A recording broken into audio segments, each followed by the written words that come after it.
કેમ છો વિદ્યાર્થી મિત્રો? ચાલો તો હવે આપણે આજે એક નવું ચેપ્ટર સ્ટાર્ટ કરવાનું છે. અત્યારે આપણે 12મા ધોરણનું 9મું ચેપ્ટર જે છે સવર્ગ સંયોજનો, જેને સંકીર્ણ સંયોજનો તરીકે પણ ઓળખવામાં આવે છે. સંકીર્ણ સંયોજનો, સવર્ગ સંયોજનો. વચ્ચે ક્યારેક આવતું તો આપણે કહેતા સંકીર્ણ સંયોજનો મોટા કૌંસની અંદર બતાવેલું હોય તો સંકીર્ણ સંયોજન આપણે કહેતા હતા. પણ જો હવે જો બરાબર ધ્યાન આપજો, એને કોઓર્ડિનેશન કમ્પાઉન્ડ જે છે, ઓકે, સવર્ગ સહસંયોજક બંધ તમે કદાચ ખબર છે, આપણે ભણી ગયા છે, એના પરથી સવર્ગ સંયોજનો આવે છે. તો એ આખું ડિટેલમાં ભણવાનું છે, વ્યવસ્થિત જોવાનું છે. આખું લોજિકલ ચેપ્ટર છે, મજા આવે એવું છે. એટલે બરાબર ધ્યાન આપશો તો 100% તમને અહીંયા જ ખબર પડી જશે. એટલે બરાબર લેક્ચર આખો જોવો અને કોઈ લેક્ચર જે છે વચ્ચેથી મિસ ના કરવા. કેમ કે આખી સિક્વન્સ છે. અત્યારે પહેલો લેક્ચર જોવો ફરજિયાત છે એના પછીના લેક્ચર સમજવા માટે. એના પછીના લેક્ચર જોવો તો જ એના પછીનું આવડશે તમને. કારણ કે છેલ્લે જે બધી વસ્તુ જે છે એ પહેલા લેક્ચર પર બીજો લેક્ચર ડિપેન્ડ, બીજા પર ત્રીજો, ત્રીજા પર ચોથો, આવું બધું છે. એટલે વ્યવસ્થિત તમારે સિક્વન્સની અંદર કન્ટિન્યુ જોજો તો વધારે તમને મજા આવશે.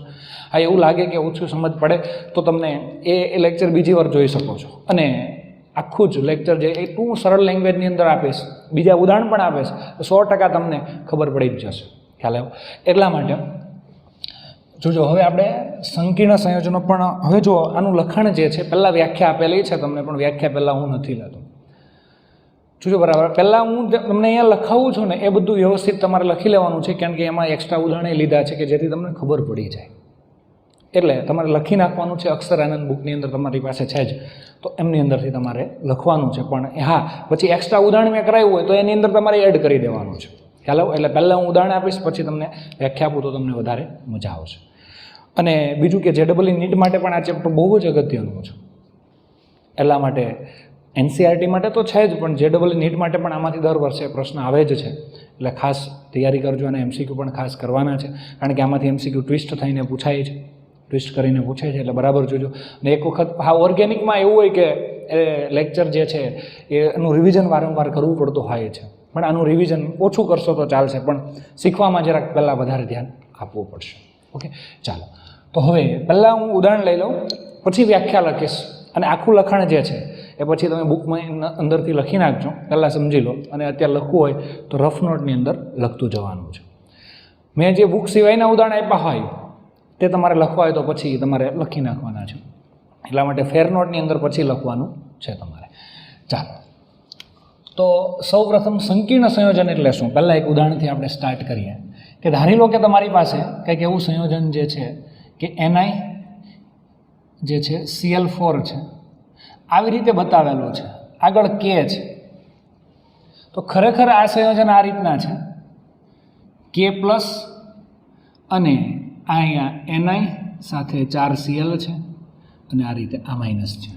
તો આ સંયોજન છે ને મોટા કૌંસમાં એ મેન સંકીર્ણ સંયોજન છે.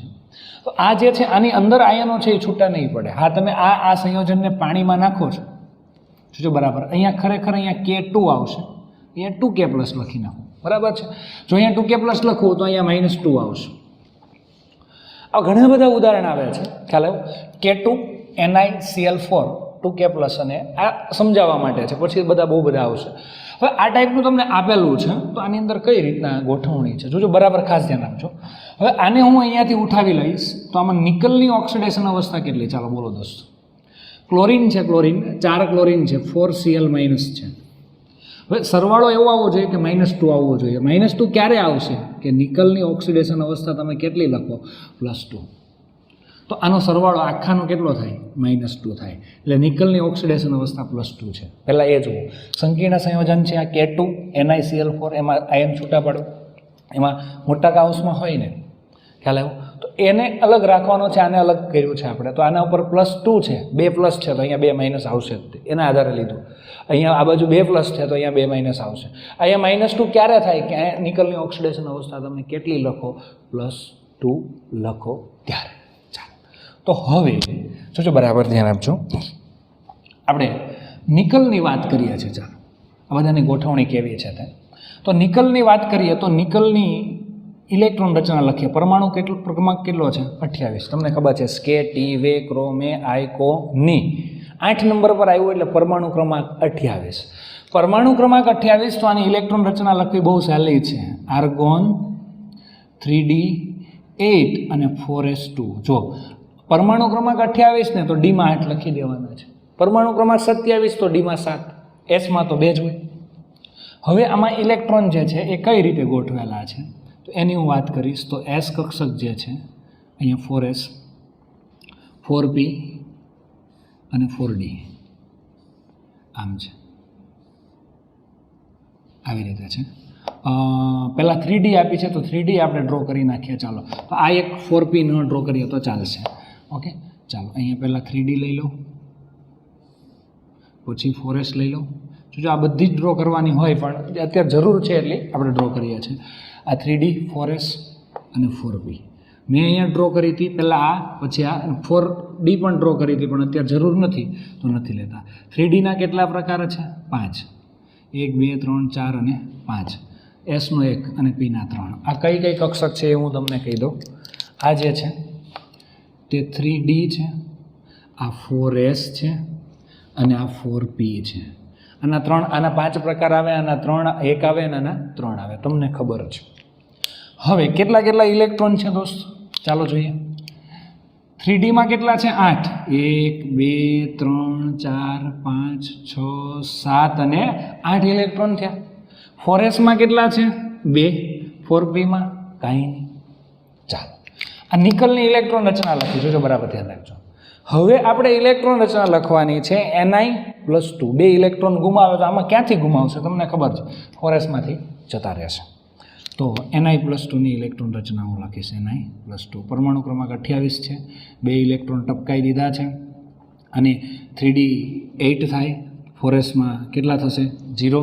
એટલે કોપી ટુ કોપી આ જ વસ્તુ કરવાની છે. ફરી વખત ડ્રો કરીએ છીએ. 1, 2, 3.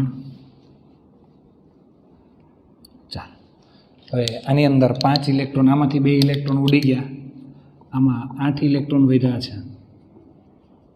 ચાલો, આવું છે. આ 3dમાં 8 વધ્યા છે, ખ્યાલ આવ્યો? હવે જોજો બરાબર, હવે આની અંદરથી જોજો બરાબર 4 Cl જે છે આવે છે અને જોડાય છે. એ કઈ રીતે? એટલે હવે આપણે ઇલેક્ટ્રોન રચના લખશું NiCl4. જોજો બરાબર, હવે આપણે આમની લખીએ. હું અહીંયા લખીશ તો NiCl4 -2. આની ઇલેક્ટ્રોન રચના લખવી છે.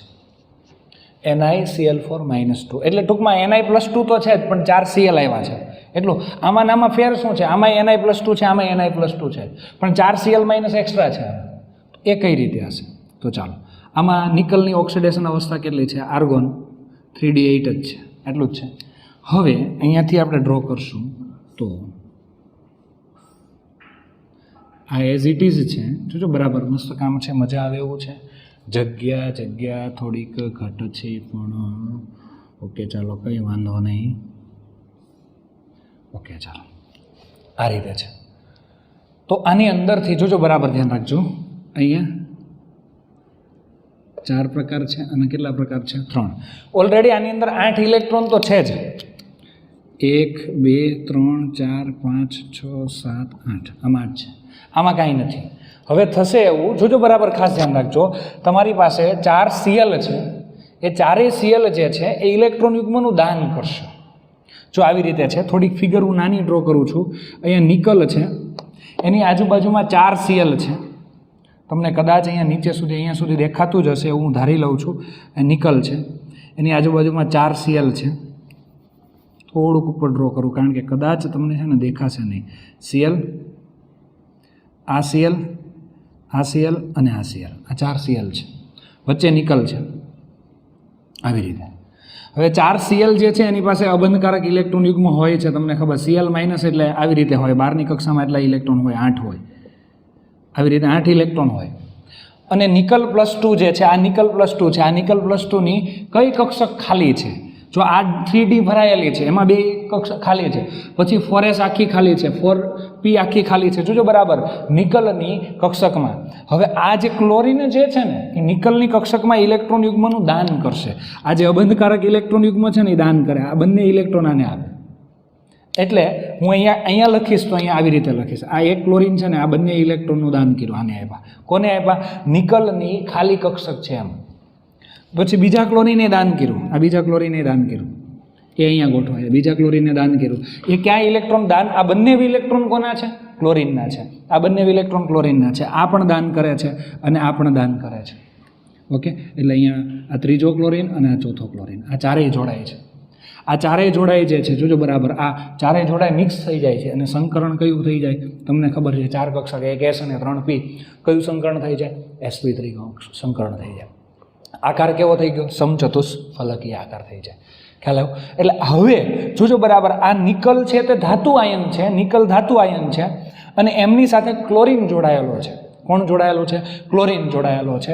તો એમની વચ્ચે કયો બંધ બને છે? બોલો. સવર્ગ સહસંયોજક બંધ બને છે. કયો? કેમ કે આ બંને ઇલેક્ટ્રોન જે છે એ કોને આપ્યા છે? કોને આપ્યા છે? ક્લોરીને આપ્યા છે. આ બંને વચ્ચે બંધ બને છે તે સવર્ગ સહસંયોજક બંધ બને ને. ઓકે, તો આ ક્લોરીને આપ્યા છે. આ બંને ઇલેક્ટ્રોન ક્લોરીન દાન કરે છે. મેળવે છે કોણ ઇલેક્ટ્રોન? ધાતુ મેળવે છે. ખ્યાલ આવ્યો? એટલે આ રીતના જોવા મળે છે અને આ આખું બને છે એ આખાને સંકીર્ણ સંયોજન કહેવાય. અહીંયાથી થોડીક વાર માટે કેન્સલ કરી નાખું છું. આખા ઉપર -2 લખાય. જગ્યા ઓછી છે એટલે એડજસ્ટ કર્યું છે. હમણાં અહીંયા લઈ લઈએ છીએ આપણે. ખ્યાલ આવ્યો?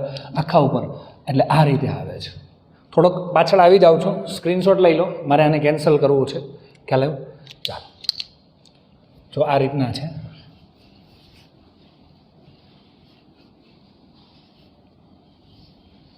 ચાલો, તો હવે આની અંદર થયું શું? જો પરફેક્ટ તમે જુઓ તો અહીંયા નિકલ છે, આજુબાજુમાં ક્લોરીન છે.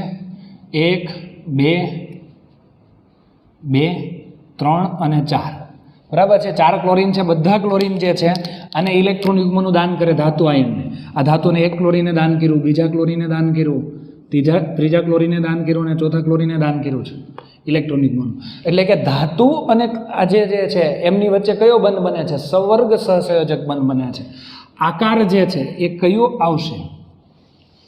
આનો આકાર સમચતુષ્ફલકીય છે. કેમ? સંકરણ કયું થયું? sp3. તો આકાર કેમ આવ્યો એ ડિટેલમાં પછી ભણશું. એનું હજી ઘણું બધું બાકી છે. અત્યારે આપણે શું ભણવાનું છે? આ વચ્ચે જે છે આનો ઓક્સિડેશન આંક +2 છે, તમને ખબર છે. આનો બધાનો કેટલો છે? આનો માઇનસ માઇનસ માઇનસ અને માઇનસ. અહીં લખવાના નથી, સમજાવવા માટે કહું છું. તો ટોટલ કેટલો થાય? આ લખવાનો છે -2. ખબર પડી? અને અહીંયા શું છે? 2K+. એટલે આપણે આવું લખ્યું હતું K2NiCl4. ખ્યાલ આવ્યો ને?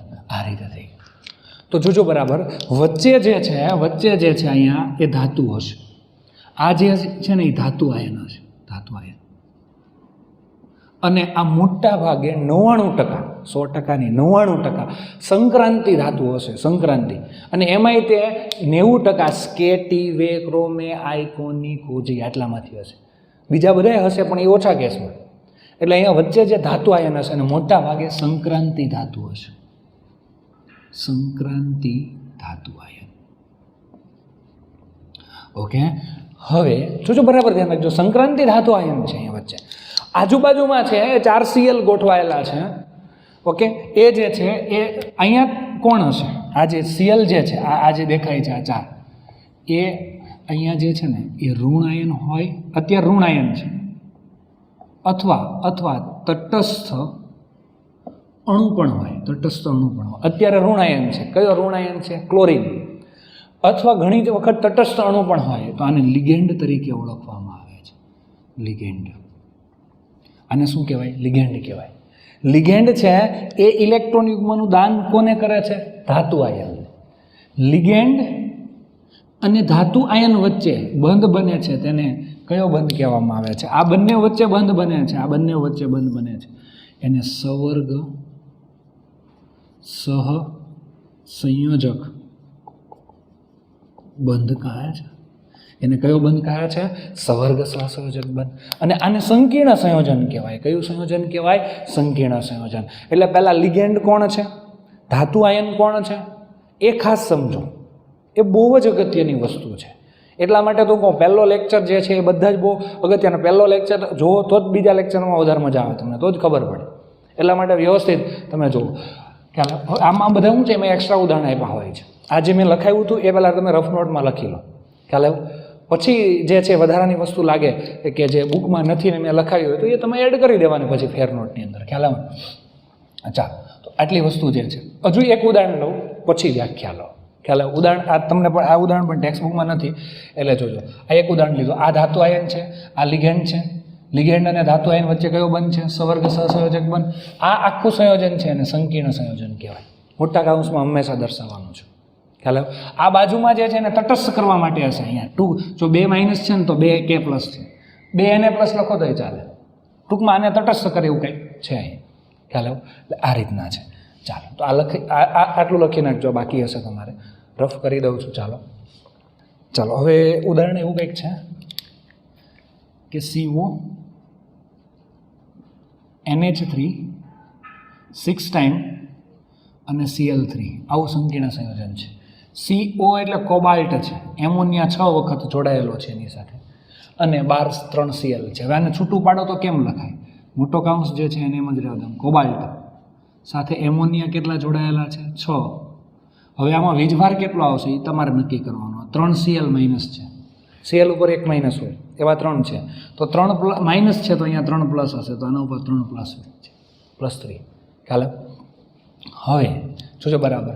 હવે તમને ખબર એમોનિયા છે ને એ તટસ્થ છે, એનો કોઈ વીજભાર નથી, એટલે એમોનિયાનો વીજભાર કેટલો થાય? 0. એવા કેટલા છે? 6. તો અહીંયા આ કોબાલ્ટનો ઓક્સિડેશન અંક કેટલો હશે? +3. આવું તો ગણતા આવે ને, આવડે કે નહીં? એમોનિયા તટસ્થ છે એટલે એવા 6 છે, પણ 6 વખત 0 એટલે એ 0 છે ઓક્સિડેશન. તો આનો ઉપર +3 ક્યારે આવશે? કે કોબાલ્ટનો કેટલો ઓક્સિડેશન અંક હશે? +3. આ ભલે બેઝિક વસ્તુ છે પણ આવડવી ફરજિયાત છે, ખ્યાલ? એટલે આ ખબર હોવી જોઈએ. +3 છે આનો ઓક્સિડેશન અંક. ઓકે, ચાલો હવે જોજો બરાબર કે કોબાલ્ટનો ઓક્સિડેશન અંક +3 છે. હવે કોબાલ્ટની ઓક્સિડેશન ઇલેક્ટ્રોન રચના આપણે લખીએ છીએ. CO કોબાલ્ટ પરમાણુ ક્રમાંક 27 છે, તો એની ઇલેક્ટ્રોન રચના આવશે આર્ગોન 3d8 અને 4s2, સોરી 8 નહીં 7 આવશે, કેમ કે 27 છે એટલે 7. હવે અહીંયાથી હું 3d કક્ષક ડ્રો કરું છું. આ હું નથી લખતો, ચાલશે ને 3d7, કારણ કે મારે જગ્યાની જરૂર છે, આમ પાછી જગ્યાની પણ જરૂર છે ત્યાં. ચાલો અહીંયાથી હું 3d અહીંયા નીચે લખી નાખું. ચાલો આર્ગોન 3d7 4s2, બરાબર. ચાલો હવે આ કક્ષક જે છે આ 3d છે, પછી 4s છે, પછી 4p છે. ચાલો આમ છે આ કક્ષક જે છે 3d 4s અને 4p. જો બરાબર અહીંયા 4d ડ્રો કરવી હોય તો ચાલે, ખ્યાલ? હવે એના પછી અહીંયાથી CO છે. હવે કેટલા ઇલેક્ટ્રોન ગુમાવે છે? અહીંયા ઇલેક્ટ્રોન છે કેટલા? અહીંયા 7. 1 2 3 4 5 6 7. આમાં કેટલા છે? 2 છે. આવું છે. હવે CO+3 એટલે શું આવશે? આર્ગોન 3d 6 અને 4s 0. આવું થશે કે નહીં?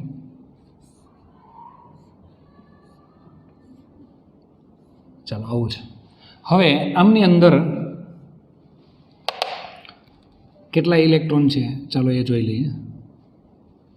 હવે બને છે એવું જોજો બરાબર કે આની અંદર કોબાલ્ટ જે છે આની અંદર 6 ઇલેક્ટ્રોન છે. 1 2 3 4 5 અને 6. આમાં કાંઈ નથી, કેમ કે 3 ગુમાવ્યા, 2 અહીંથી ને 1 અહીંથી, 3 ગુમાવી દીધા. CO+3 છે. હવે CO સાથે એમોનિયા જોડાય તો કઈ રીતે આવશે? એટલે આપણે હવે ઇલેક્ટ્રોન અહીં લખશું CO NH3 6 ઉપર +3. આની વાત કરીએ તો આની અંદર આવી રીતે છે 1 2 3 4.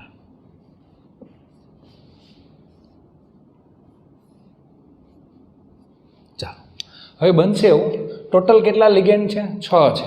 લિગેન્ડ તરીકે એમોનિયા છે. જોજો બરાબર. હવે આમાં એવું થશે કેટલી 1 2 3 અને 4 ઇલેક્ટ્રોન છે કે નહીં? તો આમાંથી 4 ઇલેક્ટ્રોનમાંથી જોજો બરાબર ધ્યાન રાખજો, ખાસ ધ્યાન રાખજો. અહીંયા એમોનિયા ગોઠવવાની. એમોનિયા કેટલા ગોઠવવાના? 6 ગોઠવવાના છે. તો આપણી પાસે 6 કક્ષક ખાલી હોવી જોઈએ. જો બને સિચ્યુએશન કેવી છે હું તમને મસ્ત રીતે સમજાવું કે આવી છે. બંને વસ્તુ સમજાવું તો તમને વધારે મજા આવે. કોબાલ્ટ છે અહીંયા કોબાલ્ટ છે, બરાબર છે. કોબાલ્ટ સાથે આવી રીતે એમોનિયા છે, 6 એમોનિયાને તમારે જોડવાના છે, NH3. હવે એમોનિયામાં તમને ખબર છે કે નાઇટ્રોજન પર અબંધકારક ઇલેક્ટ્રોન યુગ્મ હોય, અબંધકારક, એ બંને ઇલેક્ટ્રોનનું દાન થશે અને અહીંયા સવર્ગ સહસંયોજક બંધ બનશે. અહીંયા આવી રીતે આમ સવર્ગ સહસંયોજક બંધ બને. એક એમોનિયા ઉપરથી આવે અને એક નીચેથી, આવી રીતે. આ NH3 થઈ ગયું. આવી રીતે 6 જે છે, 6 એમોનિયા જે છે બધા જ ઇલેક્ટ્રોન યુગ્મનું દાન કરે ને આવા 6 સવર્ગ સહસંયોજક બંધ બને છે. તો હવે આ કોબાલ્ટને ઇલેક્ટ્રોન યુગ્મનું દાન કરે છે, કોબાલ્ટ મેળવે છે ઇલેક્ટ્રોન. કોબાલ્ટ પાસે ઇલેક્ટ્રોન મેળવવાની જગ્યા હોવી જોઈએ. એની પાસે ઇલેક્ટ્રોન મેળવવાની જગ્યા ક્યાં છે આમાં? ચાલો એની સિચ્યુએશન જો. કોબાલ્ટે 3 ઇલેક્ટ્રોન ગુમાવ્યા એટલે આટલી સિચ્યુએશન છે. હવે આમાં આવું કરશો, જો આ ઇલેક્ટ્રોન અહીંયા આવશે, અથવા તો આ ઇલેક્ટ્રોન અહીંયા આવશે અને આ ઇલેક્ટ્રોન અહીંયા આવશે. ખ્યાલ આવ્યો? એટલે આ બે કપલિયા બની જશે કે નહીં, અને આ બે ખાલી થઈ જશે. એટલે આવું થશે, 1 2 હતા, આ અહીંયા આવ્યો એટલે અહીંયા 2 થઈ ગયા અને અહીંયા 2 થઈ ગયા. ટૂંકમાં આ 6 ઇલેક્ટ્રોન 3 કક્ષકમાં ગોઠવાય છે. 6 ઇલેક્ટ્રોન 3 કક્ષકમાં ગોઠવાય એટલે 2 ખાલી થઈ. આ કઈ છે? આ 3D છે. આ 3D છે. આ તમને ખબર, આ 3D છે, આ 4s છે ને આ 4p છે. હવે આ જે ખાલી થયેલી કક્ષક જે છે એની અંદર એમોનિયા આવશે. એમોનિયા 1 2 3 4 5 અને 6. તમે એમ કહેશો આની પહેલાં નિકલ હતો ત્યારે આમ ક્લોરીન હતો ત્યારે અંદર તો અહીંયા નહોતું ગોઠવાય ઇલેક્ટ્રોન. હવે ક્યારે અહીંયા ગોઠવાય, ક્યારે અહીંયા બહાર ગોઠવાય એ હજી ભણવાનું બાકી છે. એનું સ્પેશિયલ થિયરી જ છે. ચાલો અત્યારે આપણે સંકીર્ણ સંયોજન એટલે શું એ ભણવાનું છે. એટલે આ એમોનિયા છે, આ એમોનિયામાંથી આ બંને ઇલેક્ટ્રોન આવ્યા, આ એમોનિયાના બંને, આ એક એમોનિયાના બંને ઇલેક્ટ્રોન, આના બંને ઇલેક્ટ્રોન, આના બંને ઇલેક્ટ્રોન, આના બંને, આના બંને, આના બંને, આના બંને. કેટલી કક્ષક ભેગી થઈ બોલો?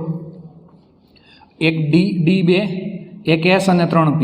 એટલે D2sp3 સંકરણ થાય છે. કયું સંકરણ થાય છે? D2sp3 સંકરણ થાય છે અને જોડાઈ જાય છે. 6 કક્ષક જોડાય છે. 6 કક્ષક જોડાય એટલે તમને ખબર છે દોસ્ત એનો આકાર કેવો થાય? 6 કક્ષકનો આકાર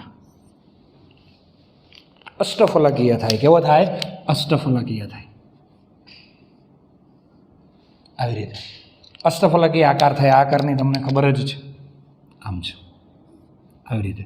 આ આખો આકાર નો ડ્રો કરો તો વાંધો નથી, પણ આ તો તમને ખબર છે 4 એક સમતલમાં છે, એક સમતલમાં 4, એક સમતલની ઉપર એક સમતલની નીચે. હવે અહીંયા થાય શું છે બરાબર? આખું આ સંકીર્ણ સંયોજન છે, આવું છે. હવે આના આખા ઉપર કેટલો વીજભાર છે? +3 છે. જોજો બરાબર. એટલે આ રીતના સંકીર્ણ સંયોજન બને છે. હવે આમાં ધાતુ આયન કોણ છે? કોબાલ્ટ છે. કોબાલ્ટ ધાતુ આયન છે. આ કોબાલ્ટ જે છે એ ધાતુ આયન છે. એક કામ કરો, આકૃતિ તમારા માટે થોડીક સહેલી રાખો. તમને આટલી બધી થોડીક કોમ્પ્લિકેટેડ લાગશે એટલે પહેલાં જે છે નોર્મલ. ચાલો તો હવે આમની આકૃતિ અલગ પાછી જોઈએ આપણે. કે જો અહીંયા વચ્ચે કોબાલ્ટ છે, કોબાલ્ટ, આજુબાજુમાં 4 મુનિયા છે, NH3, NH3, NH3, NH3. એક મુનિયો ઉપરથી આવે અને એક નીચેથી. થઈ ગયું? આ બધા જ ઇલેક્ટ્રોન યુગ્મનું દાન કરે છે એટલે અહીંયા કયો બંધ બને છે બોલો? સવર્ગ સહસંયોજક બંધ બને છે. મોટા કાઉન્સની અંદર લખાઈ દેવાનું. ચાલો હવે આમની અંદર બહુ સિમ્પલ વસ્તુ, પહેલાંમાં જોયું હતું એવું જ છે. કોબાલ્ટની ઓક્સિડેશન અવસ્થા +3. આ બધા એમોનિયા જે છે એ બધા તટસ્થ છે. તટસ્થ છે એટલે ઓક્સિડેશન 0 થાય. તો ઓલ ઓવર આખાનો કેટલો થાય? +3. આખા ઉપર લખવાનું. તો આ થઈ ગયું સંકીર્ણ સંયોજન. ખ્યાલ આવ્યો? હવે આ જે છે એને લિગેન્ડ કહેવામાં આવે છે. જો લિગેન્ડ તરીકે 2 વસ્તુ હોય, તમને ખબર છે, કાં તટસ્થ અણુ હોય અને અથવા જે છે ઋણાયન હોય. ઋણાયન. ખ્યાલ આવ્યો? તટસ્થ અણુ હશે ને કાં ઋણાયન હશે, ધનાયન નહીં હોય. કેમ કે અહીંયા ઇલેક્ટ્રોન યુગ્મનું દાન કરવાનું છે આને. તો દાન કોણ કરી શકે? કે જેની પાસે અબંધકારક ઇલેક્ટ્રોન યુગ્મ હોય તો એ દાન કરી શકશે. ખ્યાલ આવ્યો ને? તો આ દાન તો એ ઋણાયન હોય કે ઋણ ગામમાંથી બૂચ મારી હોય એટલે ઋણ હોય એની પાસે, એટલે ઇલેક્ટ્રોન યુગ્મનું દાન કરી શકે. અને તટસ્થ અણુ એટલે લિગેન્ડ તરીકે કાં તટસ્થ અણુ છે કાં ઋણાયન હશે. અહીંયા કોણ છે? તટસ્થ અણુ છે. આની પહેલાં ઉદાહરણ જોયું એમાં ઋણ આયન હતું, એટલે આ લિગેન્ડ છે. હવે અને આ વચ્ચે જે છે એ ધાતુ આયન છે. આ કોણ છે? ધાતુ આયન છે. અહીંયા લખી દો, આ જે છે ધાતુ આયન છે. ખ્યાલ આવ્યો? ચાલો, તો આ આખું બની ગયું સંકીર્ણ સંયોજન. ખ્યાલ આવ્યો? હવે વ્યાખ્યા હું લખું છું. જો વ્યાખ્યા હવે લખું. પહેલાં એક કામ કરો, આટલું તમે સ્ક્રીનશોટ લઈ લો આનું, એટલે તમારે વાંધો ન આવે, લખી શકાય આનું. ચાલો, હવે હું જરાક રફ કરી દઉં છું અને આની વ્યાખ્યા આપણે લખવી છે. તો વ્યાખ્યા માટે આટલી જગ્યા બનાવી લઈએ આપણે. ચાલો, હવે કદાચ અહીંયા થોડી જગ્યા, આપણા જગ્યા તમે લખી નાખ્યું હશે એટલે આ જગ્યા અહીંયા આપણે જગ્યા કરી લઈએ છીએ. થોડીક આ જે છે ને અહીંયા અહીં નીચે લખવાની હોય, પણ આકૃતિ છે એટલે મેં અહીંયા લખી છે. આ 4D કક્ષક છે. કઈ છે? 4D. હવે જોજો, આ ઉપર છે એટલે ઉર્જા વધુ નથી, આ લાઇનમાં જ છે, પણ આ એમોનિયા કેન્સલ ના કરવો પડે એટલે. જો હવે 3 કક્ષક ભેગી થશે. જોજો બરાબર વ્યાખ્યા મસ્ત સમજાઈ જશે. આ 3 કક્ષક કઈ છે? આ 3 કક્ષક કઈ છે? 3D 4S 4P. એટલે કે કઈ થાય? આ NS NP. N બરાબર અત્યારે 4 છે, તો અહીંયા ND કઈ હશે? N-1D, એક ઓછો છે. આ 3 કક્ષક, અથવા આ કક્ષક ભરાયેલી છે તો આ 3 કક્ષક 4S 4P 4D. એને મારે કેવું હોય તો NS NP ND. N બરાબર બધામાં 4 સરખો છે. આવું છે. એટલે આ 3 કક્ષક અથવા આ 3 કક્ષક ખાલી હોય અને એ ખાલી કક્ષકમાં બહારથી ઇલેક્ટ્રોન યુગ્મ આવે લિગેન્ડમાંથી અને અહીંયા જોડાય, ખબર ને, અહીંયા આપણે લખી દે ઇલેક્ટ્રોન યુગ્મ સ્વીકારે અને એમની વચ્ચે સવર્ગ સહસંયોજક બંધ બને અને જે સંયોજન તૈયાર થાય તેને સવર્ગ સંયોજન કહેવામાં આવે અથવા સંકીર્ણ સંયોજન કહેવામાં આવે. વ્યાખ્યા 2 જ મિનિટમાં યાદ રહી ગઈ તમને. ચાલે, એટલે આવી વ્યવસ્થિત લોજિક સાથે યાદ રાખવાની છે, એમાં ગોખવાની જરૂર નથી. ચાલો, તો હવે હું લખીશ વ્યાખ્યા. જ્યારે ધાતુ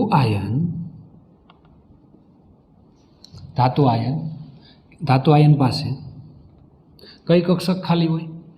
N-1D NS NP કક્ષક અથવા આ 3 અથવા NS NP ND NS NP ND કક્ષક ખાલી હોય ત્યારે, ખાલી એટલે 100% ખાલી હોવી જરૂરી નથી, અપૂર્ણ હોય તો ચાલે, થોડી ભરેલી હોય તો આમાંથી ઇલેક્ટ્રોન થાય એડજસ્ટ. અને પહેલાં જોયું ને, આ 100% ખાલી નથી તો ચાલે, પણ થોડીક ખાલી હોવી જોઈએ. ખાલી હોય ત્યારે લિગેન્ડમાંથી આવતા ઇલેક્ટ્રોન, ઓકે, ત્યારે લિગેન્ડમાંથી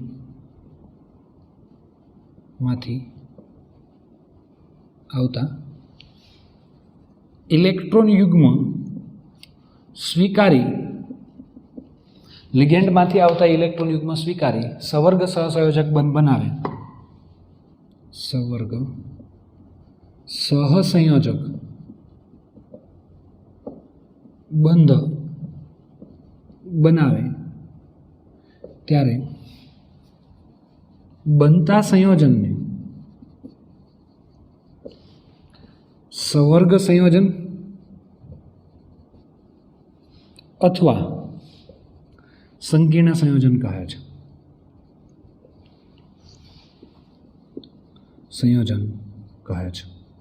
સવર્ગ સંયોજન અથવા તો કયું સંયોજન કહે છે? સંકીર્ણ સંયોજન તરીકે ઓળખવામાં આવે છે. ખ્યાલ આવ્યો? એટલે આટલી વસ્તુ, આ વ્યાખ્યા થઈ ગઈ. એટલે સૌપ્રથમ તમારે તો તમારી જે છે રફ નોટમાં લખ્યું હશે, પણ ફેર નોટમાં બુકમાંથી જ લખવાનું છે, પેલું અક્ષરાનંદમાંથી. ખ્યાલ આવ્યો? હા, એમાં વધારાનું મેં ઉદાહરણ આપ્યું કોબાલ્ટવાળું, એડ કરી દેવાનું છે. ખ્યાલ આવ્યો?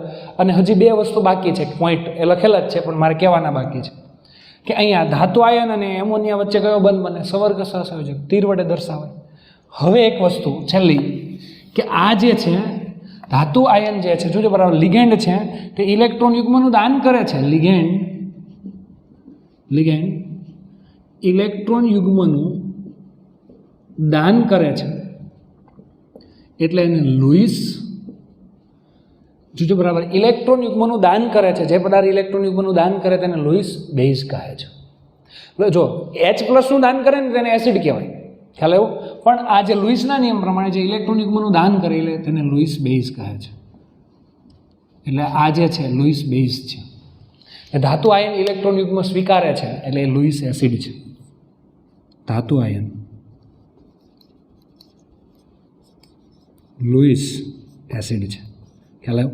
એટલે આ ખાસ ખબર હોવી જોઈએ. લિગેન્ડ કોને કહેવાય, ધાતુ આયન કોને કહેવાય, લિગેન્ડ તરીકે કોણ હોય, ઋણ આયન અથવા તટસ્થ અણુ, ધાતુ આયન તરીકે મોટાભાગે સંક્રાંતિ તત્વ, બે વચ્ચે બંધ કયો બને, સવર્ગ સહસંયોજક બંધ. ખ્યાલ આવ્યો ને? આ જે આખું તૈયાર થઈને સંકીર્ણ સંયોજન કહેવામાં આવે છે. એટલે આ ખાસ અને ખાસ ધ્યાન રાખજો દોસ્ત. ચાલો મિત્રો, હવે આપણે એક વસ્તુ ખાસ જોવાની છે, દ્વિક્ષાર અને સંકીર્ણ સંયોજન એટલે શું. સંકીર્ણ સંયોજન જોયું તો ખરું, પણ બેમાં ડિફરન્ટ શું છે દ્વિક્ષાર અને સંકીર્ણ સંયોજનમાં? તો એમાં ડિફરન્ટ એટલો છે, જોજો બરાબર, કે ધારો કે તમારી પાસે બે પ્રકારના ક્ષાર છે. એક ક્ષાર જે છે, ધારો કે K2SO4 જે છે, K2SO4 આ એક ક્ષાર છે. બીજો ક્ષાર જે છે Al2 એલ્યુમિનિયમ સલ્ફેટ, Al2SO4 થ્વાઇસ. આ બંને ક્ષાર અલગ અલગ છે, બે અલગ અલગ બીકરમાં એના દ્રાવણ ભર્યા છે. હવે એ બંનેને ભેગા કરી દો, જોજો બરાબર, તો આ બે ભેગા થશે અને આવું એક સંયોજન બનાવશે. આને કહેવાય ફટકડી. ફટકડી સાકર જેવી જ આવે એક્ઝેક્ટ. તમે કોઈ એમ કીધું લો તો હું મીઠું કરો ને સાકર છે, તો એ સાકરની જેમ જ મોઢામાં નાખી દેશે, પણ સાકર ગળી લાગે ને ફટકડી કડવી લાગે. તરત મોઢામાં નાખે એટલે બહાર કાઢશે તરત. આ ફટકડી છે, બરાબર છે. અને પોટાશ એલમ પણ કહે છે, પોટાશ એલમ. હવે આ જે ખરેખર આ દ્વિક્ષાર એટલે બે ક્ષાર ભેગા થયા, તો એક ક્ષાર આ હતો પોટેશિયમ સલ્ફેટ અને આ એલ્યુમિનિયમ સલ્ફેટ, બે ભેગા થયા અને દ્વિક્ષાર બન્યો. ત્યારે એ પોતાના મૂળ ગુણધર્મ જાળવી રાખે છે. જ્યારે K2SO4 હતું ને ત્યારે એની અંદર K+ હતો ને SO4 2- હતો, અને જ્યારે Al2SO4 એકલો હતો ત્યારે એની અંદર L+3 હતો અને SO4 2- હતો. તો આની અંદર 3 આયનો હતા, 1, 2 અને આ 3. આ તો એનો જ છે. તો જ્યારે બે ભેગા થાય છે ત્યારે એની અંદર એ જ આયન છે, ત્યારે એ આયન પોતાનો મૂળ ગુણધર્મ જાળવી રાખે. એટલે કે પહેલાં તમે આની ટેસ્ટ કરો ને, આ એલ્યુમિનિયમ છે કે નહીં, તો એલ્યુમિનિયમની કોઈ પણ બેઝ સાથે ટેસ્ટ કરો ને તો એલ્યુમિનિયમ હોય ને LOH થ્વાઇસ બનાવી નાખે. અને આના ચીકણા અવક્ષેપ હોય. એટલે આમાંય ચીકણા અવક્ષેપ એકલો હતો ત્યારે મળતા ચીકણા અવક્ષેપ અને બે ભેગા થયા ત્યારે મળ્યા. ખ્યાલ આવ્યો? એવી રીતે SO4 છે ને, SO4 એની BaCl2 સાથે પ્રક્રિયા કરો ને, BaCl2 એટલે આ BaSO4 બની જાય. તો આને સફેદ અવક્ષેપ આવે. એ પહેલાંય આવતા હતા, એકલું દ્રાવણ હતું ત્યારે, અને ભેગું કર્યું ત્યારે આવે છે. એટલે પોતાનું મૂળ ગુણધર્મ ગુમાવતા નથી. આ મેં 2 ટેસ્ટ કીધા નહીં. ખ્યાલ આવ્યો? પોટેશિયમની ટેસ્ટ આવે છે. ખ્યાલ આવ્યો? તો આ રીતે જે છે એની જે છે આ ટૂંકમાં પોતાનું મૂળ ગુણધર્મ છે જે પહેલાં હતો એ જ પણ હવે જ છે, એ બદલાતો નથી. એટલે કે જ્યારે સંયોજનના નિયમ પ્રમાણે 2 કે તેથી વધુ સંયોજન જોડાય અને નવું સંયોજન આખું બનાવ્યું, ત્યારે પોતાનું મૂળ ગુણધર્મ જાળવી રાખે તો તેને દ્વિક્ષાર કહેવાય. કોપી ટુ કોપી આ જ વ્યાખ્યા. જ્યારે 2 પદાર્થ ભેગા થાય અને નવું સંયોજન બનાવે ત્યારે મૂળ ગુણધર્મ જાળવી રાખે નહીં અને નવો ગુણધર્મ બનાવે તો તેને સંકીર્ણ સંયોજન કહેવાય. ધારો કે આ પોટેશિયમ અને આનું જે છે ને બીજું કંઈ પાણીને એવું ભેગું થયું અને આવું સંયોજન બનાવ્યું. ચાલો આપણે હમણાં જ જોયું હતું K2NiCl4 આવું સંયોજન બનાવ્યું છે. એટલે ધારો કે અહીંયા KCl ને હતું અને બીજું Ni2SO4 હતો અને NiSO4 આ બે ક્ષાર ભેગા થાય અને આ બનાવ્યું નિકલ જે છે, અને અહીંયા પોટેશિયમ છે ક્લોરિન, ત્યારે પોતાનું મૂળ ગુણધર્મ ગુમાવી દે. અહીંયા પોટેશિયમનું ટેસ્ટ મળશે પણ ક્લોરિન છે ને, ક્લોરિન આ છૂટું પડશે ને તો 2K+ અને NiCl4 આવું બનશે 2-. તો આમાં એકલો Cl છૂટો નહીં પડે, કારણ કે એ ધાતુ આયન સાથે સવર્ગ સહસંયોજક બનશે. જો ખાસ ધ્યાન રાખજો, આ બે બંધ તૂટશે, આ બે, પણ મોટા કાઉન્સની અંદર જે હશે ને એ બંધ નહીં તૂટે. એટલે આમાંથી Cl મુક્ત નહીં થાય, તો Clની અલગ જે ટેસ્ટ હતી એ મળશે નહીં. એટલે પોતાનું મૂળ ગુણધર્મ ગુમાવી દીધો અને એક નવો ગુણધર્મ આવી ગયો, સંકીર્ણનો ગુણધર્મ આવી ગયો. એટલે જ્યારે સંકીર્ણ બને ત્યારે પોતાનું મૂળ ગુણધર્મ ગુમાવે અને નવો ગુણધર્મ આવે છે. એટલે કે આની અંદર જે કાઉન્સને મોટા કાઉન્સમાં હોય ને એ અહીંયા છૂટા ન પડે. આમાં આવું નહીં થાય Ni+2 અને Cl4Cl- આવા આયનો છૂટા નહીં પડે, આવું નહીં બને. હા, આમ હોત તો છૂટું પડે. NiSO4 હતો અને બીજું ધારો કે KCl હતું, તો આમાં કેટલા આયનો હતા? Ni+2 SO4 2 K+ અને Cl-. આ બધા છૂટા છૂટા આયનો હતા. આને પાણીમાં નાખો ને આને પાણીમાં નાખો ને તો બધા આયનો છૂટા પડી જાય. પણ આને પાણીમાં નાખો આને તો K+ જ છૂટો પડે, Cl- અલગથી છૂટો પડશે નહીં. આ ખાસ ધ્યાન રાખજો. એની કારણ કે સવર્ગ સહસંયોજક બંધથી જોડાયેલો છે એટલે આ આખું સંયોજન રહેશે. આ તો નવું કંઈક જ બની ગયું, અલગ જ. ખ્યાલ કહેવા એમ માગ્યા છે તમને. એટલે આ ખાસ અને ખાસ ધ્યાન રાખજો. સંકીર્ણ બને ત્યારે મૂળ ગુણધર્મ ગુમાવે, દ્વિક્ષાર હોય ત્યારે મૂળ ગુણધર્મ ગુમાવતું નથી. ખ્યાલ આવ્યો? એટલે આ ખાસ ધ્યાન રાખજો. અને આના બીજા ઉદાહરણ તમારે લેવા હોય તો FeSO4 × NH4 ammonium sulphate, ferrous sulphate, ammonium sulphate × 6H2O અને મોહરનો ક્ષાર કહે છે. મોહરનો ક્ષાર, આ નામ યાદ રાખજો, થોડાક ઉપયોગી થશે. ઘણી વખત એમ પૂછશે મોહરનો ક્ષાર એ શું છે, દ્વિક્ષાર છે કે સંકીર્ણ છે, આવું પૂછી શકે તમને. પછી એના પછી હું તમને વાત કરીશ તો KCl × MgCl2 × 6H2O એને કાર્નલાઇટ કહે છે અને સામાન્ય નામ છે. ખ્યાલ ને સંકીર્ણ સંયોજન તો એના ઉદાહરણ દેવાની જરૂર નથી, આખું ચેપ્ટર જ એનું ભણવાનું છે. ખ્યાલ આવ્યો? એટલે આ છે ખાસ કોન્સેપ્ટ, અલગ રાખજો અને વ્યવસ્થિત તૈયાર કરજો, દ્વિક્ષાર અને સંકીર્ણ. ખ્યાલ આવ્યો? એટલે આજના લેક્ચરની અંદર આટલી વસ્તુ છે ખાસ અને ખાસ તૈયાર કરવી, વ્યવસ્થિત ભણવી, તો અને તો જ તમને ખ્યાલ આવશે. અને નોટની અંદર બહુ વ્યવસ્થિત રીતે લખેલો. આવતીકાલથી પણ બહુ અગત્યનો ટૉપિક સ્ટાર્ટ થવાનો છે, બરાબર અને ખાસ ધ્યાન આપજો.